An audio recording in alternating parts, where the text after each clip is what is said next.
안녕하십니까. 전세에 계신 CBN 청취자 여러분, 하나님의 말씀으로 사랑과 행복 전하는 CBN 교과방송의 정수 인사드립니다. 안녕하세요. 전정민 목사입니다. 네, 10월이 되었네요. 10월. 한국의 10월은 그 어떤 때보다도 아름답고 멋지죠. 날씨도 그렇고 또 보여지는 풍경도 그렇고, 오죽하면 노래도 있잖아요. 10월의 어느 멋진 날에, 이런 네. 노래도 있는데 우리 성도들께서도 10월부터 시작되는 그 사기에 요한복음을 통해서 예수님을 만나는 귀한 역사가 있기를 진심으로 소망합니다. 자, 오늘은 요한복음 두 번째 시간인데요. 제목은 신성의 증거들이라고 하는 제목입니다. 먼저 기억절 말씀을 읽어드리겠습니다. 예수께서 이르시되 나는 부활이요 생명이니 나를 믿는 자는 죽어도 살겠고 무릇 살아서 나를 믿는 자는 영원히 죽지 아니하리니 이것을 내가 믿느냐. 요한복음 11장 25절 26절에 있는 말씀이었습니다. 자, 오늘 요한복음을 여는 두 번째 시간은 예수님의 신성의 증거들이라고 하는 제목인데요. 어떤 말씀일까요, 목사님?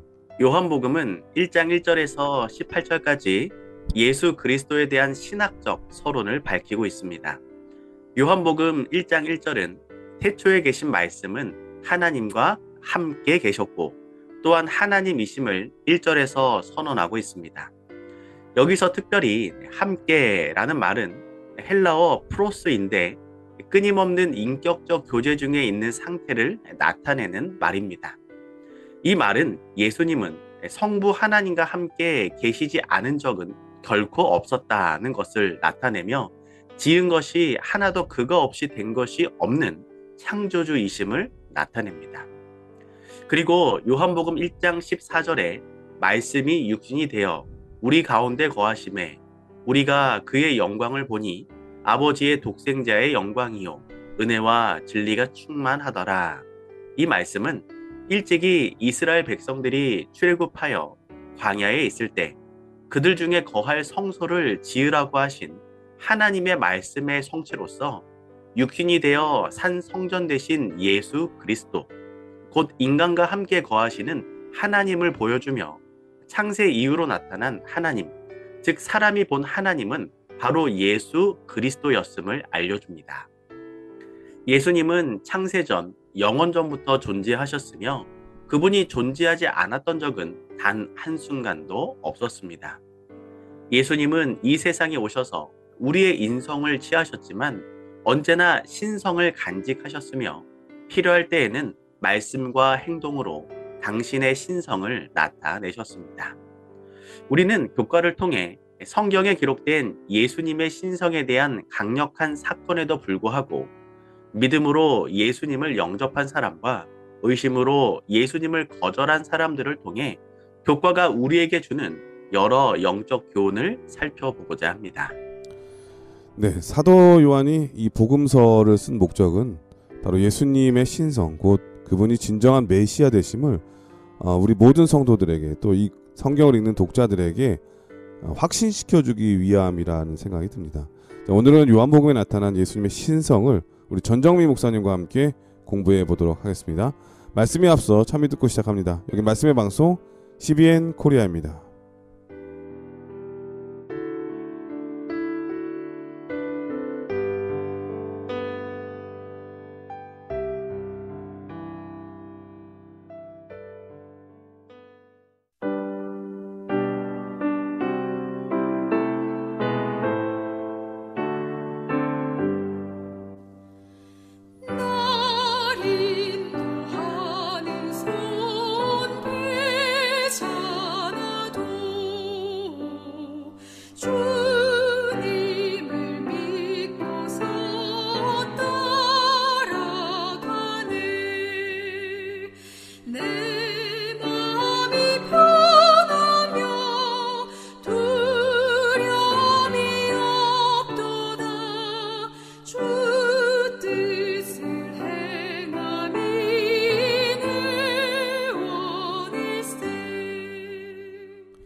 예, 찬미 잘 들었습니다. 일요일 소지는 5,000명을 먹이심이라고 하는 제목인데요. 어떤 말씀일까요?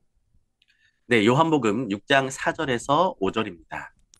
마침 유대인의 명절인 유월절이 가까운지라 예수께서 눈을 들어 큰 무리가 자기에게로 오는 것을 보시고 빌립에게 이르시되 우리가 어디서 떡을 사서 이 사람들을 먹이겠느냐 하시니. 요한복음에 나타난 유월절이 가까울 무렵 예수님께서 행하신 5천 명을 먹이신 사건은 구약의 모세의 경험과 평행을 이루며 유대 민족에게 특별한 표적을 통해 예수님의 신성을 말하고 있습니다. 유월절은 이스라엘이 애굽에서 구원받은 것을 기념하는 절기였습니다. 구약의 유월절은 이스라엘이 애굽에서 구원받은 것을 기념합니다. 신약의 유월절은 온 인류가 죄에서 구원받은 것을 표상합니다. 구약의 유월절 어린 양은 장자를 대신해서 죽었습니다. 신약의 유월절 어린 양 되시는 예수님은 우리를 대신하여 십자가에서 죽으실 것을 표상합니다. 요한복음에 나타난 평행 구조를 정리하면 다음과 같습니다. 첫 번째로 구약의 모세가 시내산에 올라간 것처럼 신약의 예수님께서 산에 올라가십니다. 두 번째로 구약의 이스라엘 백성이 광야에서 시험을 받은 것처럼 신약의 예수님은 빌립을 시험하십니다. 세 번째로 구약의 이스라엘 백성들에게 만나를 제공해 주신 것처럼 신약의 예수님은 백성들에게 떡을 공급해 주십니다. 네 번째로 구약의 이스라엘 백성이 만나를 모으는 것처럼 신약의 백성들은 남은 떡을 모읍니다. 다섯 번째로 구약의 이스라엘 12지파의 수처럼 신약의 12바구니에 남은 음식이 모아집니다.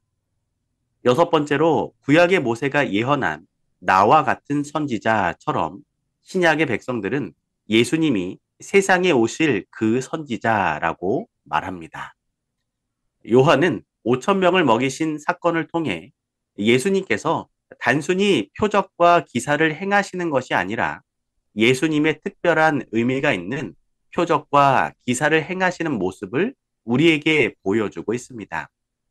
그 특별함이란 바로 예수님께서 사람들을 향해 자신의 신성을 가리키고 계시다는 것이었습니다. 하지만 백성들은 이적 속에 감추어진 신성을 깨닫지 못했습니다.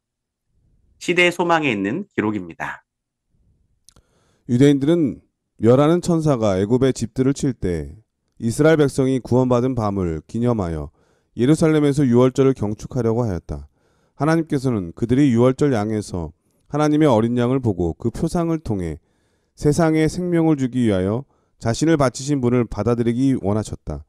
그러나 유대인들은 표상 그 자체를 가장 중요시하는 반면에 그 의미는 무시하였다. 그들은 주님의 몸을 식별하지 못하였다. 예수님께서는 5천 명을 먹이시는 가운데서 천연계에서 휘장을 들어 올리시고 우리의 유익을 위하여 끊임없이 작용하는 능력을 보여주셨습니다. 예수님은 우리로 신의 성품에 참여하는 자가 되게 하시기 위하여 이 땅에 오셨습니다.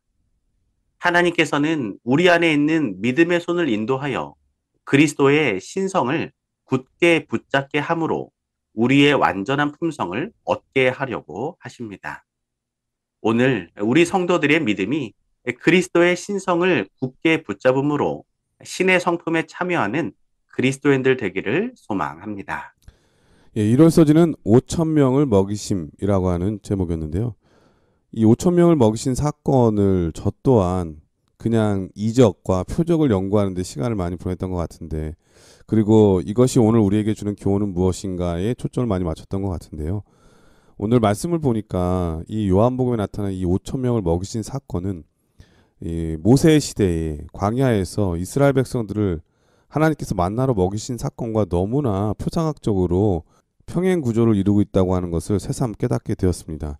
그런데 중요한 것은 예수님께서 이 일을 행하신 것은 모세보다 더 위대한 하나님의 선지자, 이스라엘 백성들을 구원했던 이 모세보다 온 인류를 구원하신 예수 그리스도의 의미가 그 안에 더 담겨져 있음을 우리가 발견해야 되는데, 그렇지 못했다고 하는 것을 오늘 우리에게 잘 지적해 주시는 말씀인 것 같습니다. 이 5천 명을 먹이신 사건은 단순한 큰 이적으로 하나님의 백성을 먹이신 것이 아니라 이 이적을 통해서 예수 그리스도께서 얼마나 위대하시고 전능하신 하나님이신지 오늘 우리에게 분명하게 가르쳐 주셨다고 하는 것, 배울 수 있었습니다. 오늘 소지는 참으로 세상에 오실 그 선지자라라고 하는 제목인데 어떤 말씀일까요? 네, 요한복음에는 7번의 에고 에이미가 나오는데 헬라어로 나는 이것이다. 영어로 I am 이라는 뜻입니다. 요한복음에 나타나는 7가지의 공통점을 정리해 보면 나는 생명이다로 정리가 되어집니다. 첫 번째로 나는 생명의 떡이다. 요한복음 6장 51절은 나는 하늘에서 내려온 살아있는 떡이니 사람이 이 떡을 먹으면 영생하리라 라고 말합니다. 두 번째로 나는 세상의 빛이다. 우리는 예수님을 바라보아야 살 수 있습니다. 세 번째로 나는 양의 문이다. 요한복음 10장 10절은 내가 온 것은 양으로 생명을 얻게 하고 라고 말합니다. 네 번째로 나는 선한 목자다. 요한복음 10장 11절은 나는 선한 목자라. 선한 목자는 양들을 위하여 목숨을 버리거니와 라고 말합니다. 다섯 번째로 나는 부활이요 생명이다. 요한복음 11장 26절은 무릇 살아서 나를 믿는 자는 영원히 죽지 아니하리니 라고 말합니다. 여섯 번째로 나는 길이요 진리요 생명이다 라고 말합니다. 일곱 번째로 나는 참 포도나무요. 요한복음 15장 4절은 가지가 포도나무에 붙어 있지 아니하면 스스로 열매를 맺을 수 없다라고 말합니다. 예, 예수님의 이 7가지 에고 에이미를 살펴보면 예수님은 우리에게 너무나 좋으신 분이시고 우리에게 완벽하게 필요한 분이다라고 하는 생각이 들어요. 그리고 네, 이 맞습니다. 7이라고 하는 숫자는 성경에서 완전수잖아요. 네, 예수님은 완전하신 분이죠. 우리를 위한 완전은 우리의 구원을 위한 완전하신 분. 그리고 또 우리에게 가장 필요한 완전하신 분이라고 하는 것을 이 7가지 에고 에이미를 통해서 알게 되네요. 네. 그리고 학자들의 주장처럼 요한복음이 20장에서 결론이 나고 21장은 나중에 첨가된 부록이라고 생각한다면 요한복음에서는 예수님이 행하신 기적은 다른 복음서와는 달리 7가지 기적이 나옵니다. 첫 번째로 물을 포도주로, 두 번째로 왕의 신하의 죽어가는 아들을 고치심, 세 번째로 38년 된 병자를 고치심, 네 번째로 5천 명을 먹이심, 다섯 번째로 물 위를 걸으심, 여섯 번째로 장님으로 태어난 자를 고치심, 일곱 번째로 죽은 나사로를 살리심. 하지만 요한복음 21장을 우리가 부록으로 생각하지 않는다면 여덟 번째로 153마리의 큰 물고기를 잡게 하심까지 8가지 기적으로도 생각할 수가 있습니다. 그리고 요한복음은 7명이 예수님이 하나님의 아들이시오 주님이심을 고백한다고 기록합니다. 첫 번째는 침례 요한, 두 번째는 나다나엘, 세 번째는 베드로, 네 번째는 예수님, 다섯 번째는 마르다, 여섯 번째는 도마, 그리고 일곱 번째는 사도 요한입니다. 요한복음에서 예수님은 나는 이것이다로 7번 말씀하시고 7번 혹은 8번의 기적을 베풀어 주셨으며 7명이 예수님이 하나님의 아들이시오 주님이시라고 고백했지만 백성들은 나는 스스로 있는 자라고 말씀하신 신성이신 하나님 예수 그리스도를 보지 못했습니다. 예수님은 자신이 하늘에서 온 생명의 떡이라는 영적 진리를 가르치려고 하셨으나 백성들은 단지 눈에 보이는 세상적 이익을 찾고 있었습니다. 우리도 이 땅에서 유한한 이익과 편리함을 위하여 예수님을 바라볼 수 있습니다.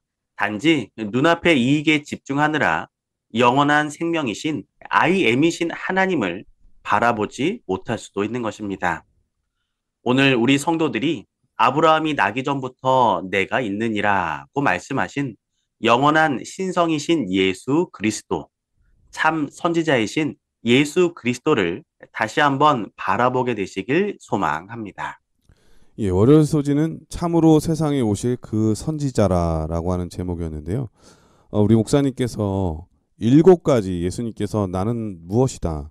에고 에이미에 대한 말씀과 더불어서 요한복음에 나타난 7가지 표적 그리고 7사람들의 증언까지 이 말씀을 종합해 볼 때 예수님께서 우리의 가장 완벽하시고 완전하신 우리의 구주가 되신다고 하는 것을 분명하게 알려주셨습니다. 그런데 어떤 사람들은 이 예수님의 증언과 예수님의 표적 그리고 이 예수님에 대한 여러 사람들의 반응을 보면서 저분은 대단한 분이시긴 하지만 어떻게 하나님이라고 말할 수 있지? 라고 하면서 신성 모독죄를 굴레를 씌워서 그분을 멀리할 뿐만 아니라 그분을 죽이려고까지 했죠. 과연 우리는 예수님을 어떻게 섬기고 있을까요? 내가 필요할 때는 그분을 찾아가서 우리의 필요를 채우기도 하지만 결국 예수님을 멀리하고 십자가에 못 박는 사람은 아닌지, 아니면 이분은야말로 나를 위한 완전한 그리고 완벽한 구주가 되시고 이분은 하나님이라고 하는 사실을 온전하게 신뢰하면서 그분을 따르든지 둘 중에 하나를 선택해야 하는 그 순간이 올 거란 생각이 듭니다. 이럴 때 우리는 주저하지 않고 예수님을 우리의 구주로 선택할 수 있는 그런 사람이 되었으면 정말 좋겠습니다. 여기서 찬미한 곡 들으신 다음에 계속해서 이 화수목을 함께 공부하도록 하겠습니다. 여기는 말씀의 방송 CBN 코리아입니다.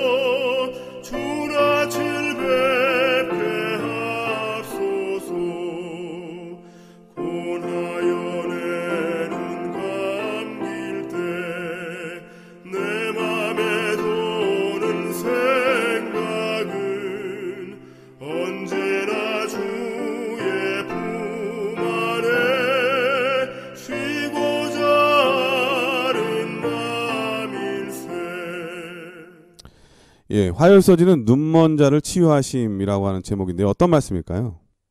오늘은 화요일 소지와 수요일 소지를 함께 다루도록 하겠습니다. 현재 당하는 인간의 고통은 자기 자신이나 부모의 잘못으로 받는 형벌이라고 유대인들은 생각을 했습니다. 사탄은 인간의 질병과 죽음은 하나님께서 주시는 독단적인 형벌이며 큰 죄인임을 알리는 표라고 생각하게 만들었습니다. 결국 이스라엘 백성들은 이사야 53장 4절의 예언처럼 그는 실로 우리의 질고를 지고 우리의 슬픔을 당하였거늘 우리가 생각하기를 그는 징벌을 받아 하나님께 맞으며 고난을 당한다 하였노라고 예수님을 하나님께 고난을 당하는 죄인으로 생각했습니다. 그러니까 이 예수님의 십자가가 온 인류에 대한 대속의 죄의 짐을 지고 가는 하나님의 어린 양이 아니라 자기 죄 때문에 당하는 고난처럼 설명을 하는 거예요. 그렇죠? 네, 예수님이 죄인이라고 이제 생각을 했던 것 같습니다. 하나님께서는 백성들의 잘못된 생각을 고치시기 위해 욥의 역사를 통해 사탄은 욥에게 고통을 주지만 하나님은 자비를 주신다는 교훈을 주셨지만 백성들은 욥의 친구들이 범한 정죄, 비난, 과오를 다시 되풀이해야 할 뿐이었습니다. 인간의 고통과 고난에 대한 잘못된 생각은 예수님의 제자들도 가지고 있었습니다. 물론 구약의 어떤 구절은 그런 생각을 하게 만들 여지가 있었고 예수님께서도 죄와 인간의 고통 사이의 연관성을 부인하진 않으셨지만 예수님은 병자의 치유를 통해 하나님이 영광을 받으실 것이라는 더 높은 목적을 제시하시면서 문제를 바로 잡으셨습니다. 요한복음 9장에 한 눈먼 자가 등장합니다. 그날은 안식일이었습니다. 제자들은 예수님에게 이 사람이 맹인으로 난 것이 자기 죄 때문인지 부모의 죄 때문인지를 예수님께 묻습니다. 제자들은 여전히 잘못된 고정관념에 사로잡혀 있었습니다.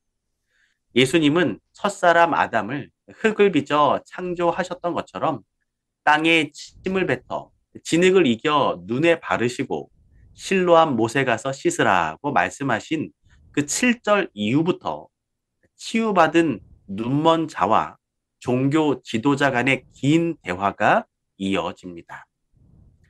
당시 유대인들의 전통으로는 안식일에 병자를 고치는 것은 안식일을 위반한 것이었습니다. 고대 사람들은 치매, 치료의 효능이 있다고 믿었습니다. 예수님이 이러한 방법을 사용하신 것은 침 속에 치유 효과가 있다고 생각했기 때문이 아니라 단지 그 사람의 믿음을 굳게 하기 위함이었습니다. 그런데 안식일에 관한 랍비들의 규례에 의하면 진흙을 이기는 일은 분명히 금지 조항에 해당되었습니다. 왜냐하면 안식일에 반죽하는 일은 금지되어 있었기 때문입니다. 예를 들어 가축에게 여물을 주기 위해 겨에 물을 붓는 것은 허용되었지만 그것을 섞는 일은 허락되지 않았습니다. 야, 예를 들면 이 법에 적용되면 한국 사람들은 안식일날 비빔밥 못 먹습니다. 교회에서 비빔밥 나오면 큰일 제일 인기 나죠. 있는 분이 아닌가요? 예, 섞으면 안 되니까. 그러니까 국에 말아 네, 먹는 건 괜찮은데 비빔밥 먹는 거는 안 되는 거예요. 이 섞는 일이니까. 네, 그렇게 야, 생각할 근데 수도 진짜 있습니다. 말도 안 되는 거죠. 네, 율법을 주신 또 율법을 만드신 우리 예수님 앞에서 이 사람들이 자기네끼리 잘못된 율법을 또 만들어 가지고 예수님을 죄인으로 이렇게 굴레를 씌우는 거죠. 이 얼마나 잘못된 어거지죠, 어거지. 우기고 네, 있는 거고. 맞습니다. 자, 네, 우리, 예수님께서 이 사람들을 볼 때 얼마나 안타까우셨을까 이런 생각이 들어요. 네. 그리고 또 이제 종교 지도자들이 예수님이 몇 가지 지금 조항을 어기시나 이렇게 세고 있는 것처럼 또 상상해 볼 수 있습니다. 그리고 예수님은 또다시 랍비들의 규례를 어겼는데 치료를 위해 몸에 기름을 바르는 의식은 안식일이 아닌 다른 날에 행하도록 되어 있었습니다. 다시 말하면 무엇을 바리든지 안식일에는 금지되어 있었습니다. 예를 들어 고대인들은 치통을 완화하기 위해 식초를 사용했는데 아프더라도 안식일에는 치아에 식초를 적실 수 없었습니다. 그러나 식사 시간에 일상적인 방법으로는 식초를 취할 수 있었으므로 그런 방법으로 치통을 완화할 수 있었습니다. 그리고 예수님이 고치신 눈먼 자는 응급 상황은 아니었습니다. 즉 생명이 위독하지 않았으므로 예수님의 치료 행위는 유대인들의 전통적인 규례를 위반한 것이었습니다. 이 규례들 중에는 진흙을 이기는 것이나 그것을 눈에 바르는 것까지도 금하고 있었습니다. 성경의 율법을 연구하던 종교 지도자들은 안식일의 의도와 목적에 대해 완전히 잘못 이해하고 있었습니다. 안식일이 사람들의 신체적, 정신적 및 영적인 유익을 위해 거룩하게 구별되었다는 사실을 깨닫지 못했던 것입니다.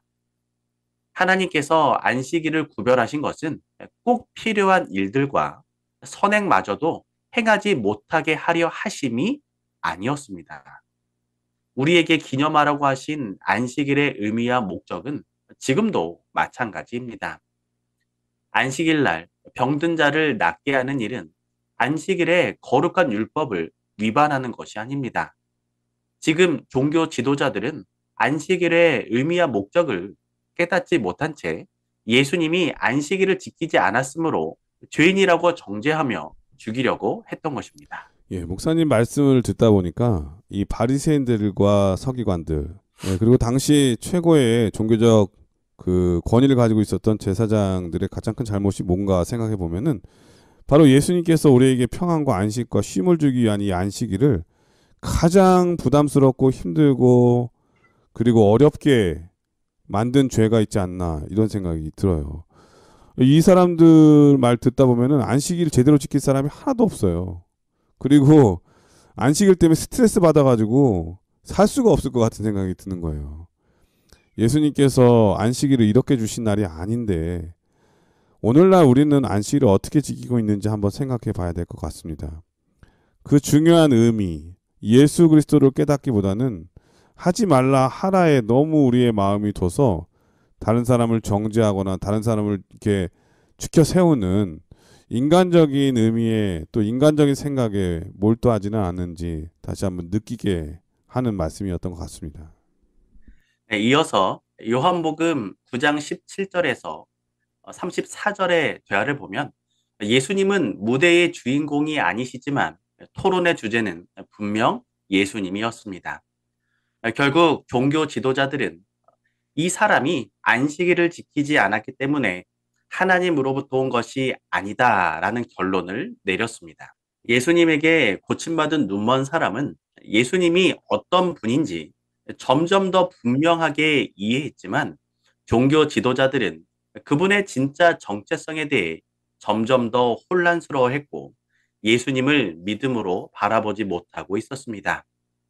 내가 세상에 있는 동안에 세상이 빛이로다고 말씀하신 예수님께 고침받은 눈먼 자는 눈을 뜨고 빛을 바라보았지만 종교 지도자들은 여전히 영적 어둠 속에 있었고 인간을 창조하신 예수님과 그 속에 감추어진 신성을 바라보지 못했습니다. 그리고 안식일의 주인이신 분을 오히려 정죄하며 안식일의 은혜를 누리지 못했습니다. 고린도전서 1장 26절에서 27절입니다. 형제들아 너희를 부르심을 보라. 육체를 따라 지혜로운 자가 많지 아니하며 능한 자가 많지 아니하며 문벌 좋은 자가 많지 아니하도다. 그러나 하나님께서 세상에 미련한 것들을 택하사 지혜 있는 자들을 부끄럽게 하려 하시고 세상에 약한 것들을 택하사 강한 것들을 부끄럽게 하려 하시며. 종교 지도자들은 약한 자인 눈먼 자를 고치시고 예수님을 나타내신 표적에도 불구하고 그들의 부끄러움을 깨닫지 못했습니다. 여전히 그들은 빛이신 예수님을 보고 싶어 하지 않았고 영적 어둠에 갇히게 되었습니다. 오늘날 안식일의 주인이시며 빛이신 예수님의 은혜와 자비를 가리고 영적 어둠에 갇히게 만드는 우리의 신조 혹은 교회의 전통은 무엇인가요?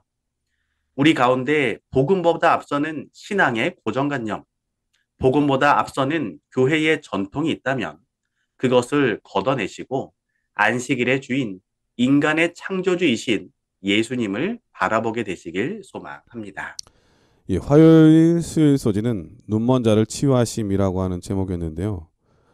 진짜 눈먼 자는 누구인가를 우리에게 알려주고 있는 것 같습니다. 앞을 보지 못하는 이 눈먼 자는 눈만 뜨면 되는데 마음의 눈을 감은 자는 어떻게 할 수가 없는, 결국 그들이 모의를 해서 토의를 한 결론이 예수님이 위법했고 또 그렇기 때문에 하나님께서 하늘로부터 오신 하나님의 사람이 아니라고 하는 결론을 내렸잖아요. 네, 맞습니다. 그 말은 예수님을 구주로 인정할 수 없다고 하는 거죠. 구주로 인정할 수 없는 사람은 하늘에 결코 갈 수가 없는 겁니다. 저는 목사님 오늘 말씀을 듣다 보면서 이런 얘기가 떠올랐어요. 옛날 찰리 채플린 목사님 아시나요? 찰리 채플린? 예, 알고 있습니다. 오늘날로 치면 그 당시에 최고 연예인이 바로 찰리 채플린이죠. 네, 보통은 이제 너무 유명한 사람 있으면 따라하려고 하는 사람들이 많잖아요. 이 찰리 채플린이 너무나 유명하다 보니까 찰리 채플린 흉내 잘 내는 사람 경연대회가 열리고 있었어요. 어느 도시에서. 네. 때마침 근데 이 찰리 채플린이 그 도시를 방문하게 됐거든요. 근데 그 자기를 흉내내는 사람 경연대회가 열린다고 하니까 자기도 신청을 했습니다. 그런데 진짜 자기 주인공이 진짜 찰리 채플린이 신청을 했는데 몇 등인지 아십니까? 꼴등했을까요? 3등 했어요. 3등. 3등. 근데 나중에 이 3등한 찰리 채플린이 진짜 찰리 채플린인 걸 알게 되거든요. 네. 그때 1등, 2등은 얼마나 멋쩍었고 네. 또 그들에게 1등, 2등을 준 심사위원들은 정말 무안했겠죠. 맞습니다.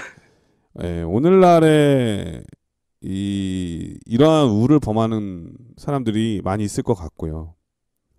또 당시에 바리새인들과 서기관 제사장들이 바로 그런 우를 범한 거죠.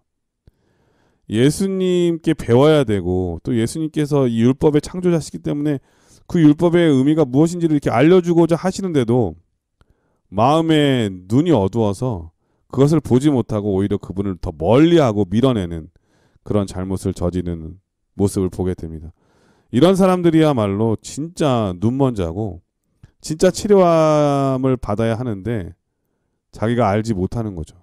보지 못하는 것을.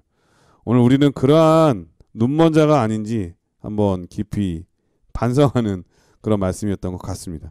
목요일 소지는 나사로의 부활이라고 하는 제목인데요. 어떤 말씀일까요? 네, 요한복음 11장은 슬픔의 장입니다. 하지만 예수님이 하나님이시라는 강력한 신성에 하나님이 인을 치신 장이기도 합니다. 하나님께서 도우신다의 뜻을 가진 나사로는 예수님에 대한 믿음과 사랑이 깊었던 그리스도의 제자 중 하나였습니다.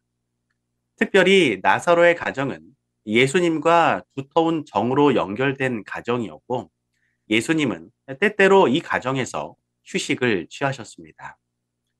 예수님은 창조주셨지만 인간의 몸으로 오신 그분이 가끔 피로하고 인간의 우정이 필요하실 때에는 분노한 바리새인들의 의심과 질투에서 벗어나 평화스러운 나사로의 가정을 방문하길 즐기셨습니다.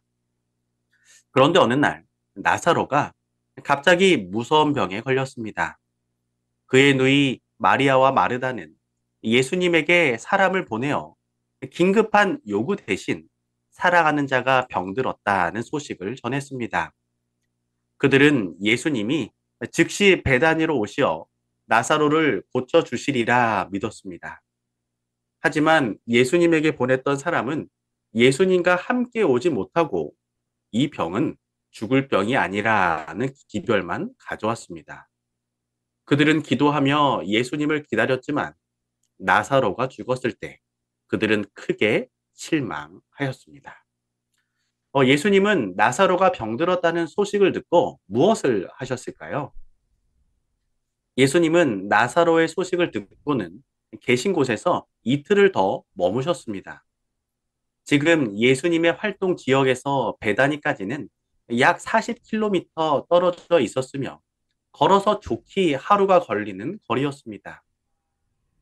보통 예수님께서는 이동 중에 도움이 필요한 자들을 보살피셨기 때문에 아마도 이틀이 다 소요되었을 것입니다. 예수님은 인간의 이해와 현재 급박한 상황과는 달리 나사로에게 가는 여정을 이틀 늦추셨고, 심지어 더 일찍 가지 않은 것이 잘된 일이라고 말씀하셨습니다. 하지만 예수님의 이런 행동은 하나님의 영광과 예수님의 신성을 믿지 않는 유대인들에게 드러내기 위함이었습니다. 예수님이 베다니에 이르렀을 때 나사로는 죽은 지 이미 나흘이나 지났습니다. 주여, 죽은 자가 나흘이 되었음에 벌써 냄새가 나나이다 라고 마르다가 말한 것처럼 그의 시신은 이미 썩어가고 있었습니다. 무덤 앞에 선 예수님과 나사로의 친구였던 이들이 누이들과 함께 눈물을 흘리는데 그의 누이들은 그를 위하여 가슴이 찢어지듯이 울었습니다. 인간의 고통을 보시고 예수께서 눈물을 흘리셨습니다. 그런데 왜 예수님께서는 우셨을까요? 예수님께서 우신 이유는 마리아와 마르다를 동정하는 인간적인 동정심 때문만은 아니었습니다. 예수님의 눈물에는 하늘이 땅보다 높은 것처럼 인간적인 슬픔보다 더 높은 슬픔이 있었습니다. 예수님께서는 지금 나사로를 위하여 슬피 울고 있는 자들 중에 여러 사람이 부활과 생명이신 당신을 죽일 계획을 곧 세우게 될 것을 아셨기 때문에 우신 것이었습니다. 예수님께서는 아벨의 죽음에서 시작하여 선악간의 투쟁 속에 고통과 슬픔, 눈물과 죽음이 사람들의 운명임을 보셨습니다. 죄 많은 인간의 고통을 덜어주시려고 하실 때에 예수님의 눈물의 샘이 터졌던 것입니다. 예수님께서는 나사로의 무덤에 돌을 옮겨 놓으라 말씀하셨습니다. 예수님께서는 돌을 명하여 옮겨지게 하실 수 있었습니다. 돌은 예수님의 음성에 순종했을 것입니다. 예수님께서는 곁에 있는 천사들을 명하여 이 일을 하실 수도 있었습니다. 그러나 이 돌을 옮기는 일에 사람의 손을 사용하셨습니다. 왜 그러셨을까요? 인성이 신성과 협력하여 일함을 보이고자 하셨기 때문입니다. 하나님께서는 인간이 그 주어진 능력과 가능성을 사용할 때에 그에게 힘을 주시고 그와 협력해 주십니다. 예수님께서는 하늘과 교통하신 후 큰 소리로 나사로야 나오라고 외치셨습니다. 그때 죽었던 나사로는 혈기왕성한 건강한 사람의 활력으로 무리들 앞에 섰습니다. 배와 수건으로 가려진 나사로를 풀어놓자 나사로의 눈은 총명과 구주에 대한 사랑으로 빛났으며 예수님의 발 앞에 엎드려 경배했습니다. 이 기적은 예수님이 하나님의 신성한 아들이시며 그분을 믿음으로 생명을 얻을 수 있다는 요한의 주제를 강력하게 증거해 줍니다. 놀라운 표적을 본 많은 유대인들이 예수님을 믿게 되었지만 어떤 유대인들은 그분을 죽여서 막아보겠다고 생각했습니다. 예수님의 신성과 생명의 주인으로서 죽은 자를 다시 부활시키시는 예수님의 모습을 보았음에도 그들은 여전히 예수님을 믿지 못했습니다. 우리 성도들이 때로는 우리의 슬픔과 고통이 이해되지 않고 빨리 문제가 해결되지 않은 때 하나님은 그분의 영광을 나타낼 준비를 하고 계신다는 사실을 믿음으로 생각하시고 그때를 기다리게 되시길 소망합니다. 예, 목요일서지는 나사로의 부활이라고 하는 제목이었는데요. 저는 이 기적을 보면서도 이 하나님의 타이밍, 하나님의 시간을 보게 됩니다. 인간적으로는 예수님께서 나사로의 병들었다고 죽게 되었다 이 소식을 들었을 때 빨리 와주기를 바라는 것이 인간적인 마음이죠. 네, 맞습니다. 그런데 예수님께서 오히려 더 지체하셔서 죽고 말았거든요. 그럴 때 그 예수님을 그 알렸던 그 마음에는 빨리 와서 고쳐주기를 바라는 그런 마음이 있었을 텐데 그 희망이 절망으로 낙담으로 바뀐 거죠. 인간의 계획과 시간이 그렇다는 것을 알려주는 것 같아요. 그런데 예수님의 뜻은 우리의 인간의 생각보다 더 크시잖아요. 이틀 더 지체하심으로써 죽은 지 나흘 된 나사로를 살려주심으로써 죄에 대해서 승리하신 분, 죄의 싹시 이제 사망인데요. 그 사망을 생명으로 바꿀 수 있는 분은 하나님밖에 없잖아요. 예수님께서 진정한 하나님 되심을 어떤 분이시라고 하는 것을 모든 사람들에게 이보다 더 명확하게 알릴 수 있는 기적은 없다고 저는 생각이 되어지는데요. 네. 그런데도 불구하고 이 사실을 보자 예수님을 죽이려고 했을 뿐만 아니라 이 베다니아에 있는 나사로와 그의 가족들을 또 그분을 따르는 많은 사람들을 미워했다고 하는 생각이 들 때 얼마나 마음이 아픈지 모르겠어요. 예수님께서 왜 그들을 보고 우셨는지 느낌이 듭니다. 이 나사로뿐만 아니라 믿는 자들은 다시 이 부활 때에 이 나사로처럼 생명을 얻을 것이지만 예수님을 죽이려고 했던 사람들, 이런 사람들은 둘째 사망으로 영원히 사라지게 되잖아요. 네. 예수님께서 이 땅에 오신 이유가 그들을 구원하기 위함인데 스스로 구원을 거절하는 그 사람들을 볼 때 얼마나 마음이 아프셨을까 그런 생각이 듭니다. 오늘 우리는 예수님의 이 나사로의 부활하신 이 사건을 보면서 어떤 생각을 가져야 할까요? 이 땅에서 살면서 죽음으로 끝난 이 죄의 이 결과들이 생명으로 바뀔 수 있는 그 한 가지 이유는 바로 예수께서 우리 곁에 계시다고 하는 거, 그분이 우리를 그렇게 해주실 수 있다고 하는 생각 여러분 꼭 확신 있게 갖게 되기를 간절히 축원드립니다. 목사님께서 이번 교과를 간략하게 정리해 주시고 기도하고 마치도록 하겠습니다. 네, 오늘 우리 성도들의 믿음이 그리스도의 신성을 굳게 붙잡음으로 신의 성품에 참여하는 그리스도인들 되기를 소망합니다. 오늘 우리 성도들이 아브라함이 나기 전부터 내가 있느니라고 말씀하신 영원한 신성이신 예수 그리스도, 참 선지자이신 예수 그리스도를 바라보게 되시길 소망합니다. 우리 가운데 복음보다 앞서는 신앙의 고정관념, 복음보다 앞서는 교회의 전통이 있다면 그것을 걷어내시고 안식일의 주인, 인간의 창조주이신 예수님을 바라보게 되시길 소망합니다. 우리 성도들이 때로는 우리의 슬픔과 고통이 이해되지 않고 빨리 문제가 해결되지 않을 때 하나님은 그분의 영광을 나타낼 준비를 하고 계신다는 사실을 믿음으로 바라보게 되시길 소망합니다. 예, 목사님께서 기도해 주시고 교과를 마치도록 하겠습니다. 사랑의 하나님, 우리를 하나님 자녀 삼아 주시고 아버지 되어 주시니 감사를 드립니다. 아멘. 그리스도인으로 살아가는 우리들이 언제나 믿음으로 예수님의 신성을 굳게 붙잡게 하여 주시고 영원하신 창조주 하나님의 모습을 회복케 하여 주시옵소서. 아멘. 안식일에 참된 정신을 회복하여 도움이 필요한 자들의 손을 먼저 붙들어주며 예수님을 증거하는 삶 살게 하여 주시옵소서. 아멘. 때로는 슬픔과 고통 가운데 있을 때 그 속에 숨겨진 놀라운 하나님의 섭리를 믿음으로 바라보며 하나님의 영광을 위한 삶을 우리 모두 살게 하여 주시옵소서. 아멘. 사랑의 예수님의 이름으로 간절히 기도합니다. 아멘. 아멘. 네, 전생신 CBN 청취자 여러분, 오늘 말씀을 통해서 나는 어느 자리에 서야 될까, 그런 고민을 저는 하게 됐습니다. 우리는 어느 자리에 서야 할까요? 유명한 명언에 보면 이런 말씀이 있습니다. 겸손하되 당당한 사람이 되라. 그것이 인생의 가장 적당한 높이에 서 있는 것이다. 야고보서 4장 7절 영문 성경에는 이렇게 우리에게 권면하고 있습니다. 겸손하라. 그러면 모든 악이 그대를 떠날 것이다. 한 주일 동안 주님 안에서 영육간에 건강하시기를 정말 기원드리고요. 저희는 다음 주에 더 좋은 모습으로 찾아뵙도록 하겠습니다. 안녕히 계십시오. 안녕히 계세요.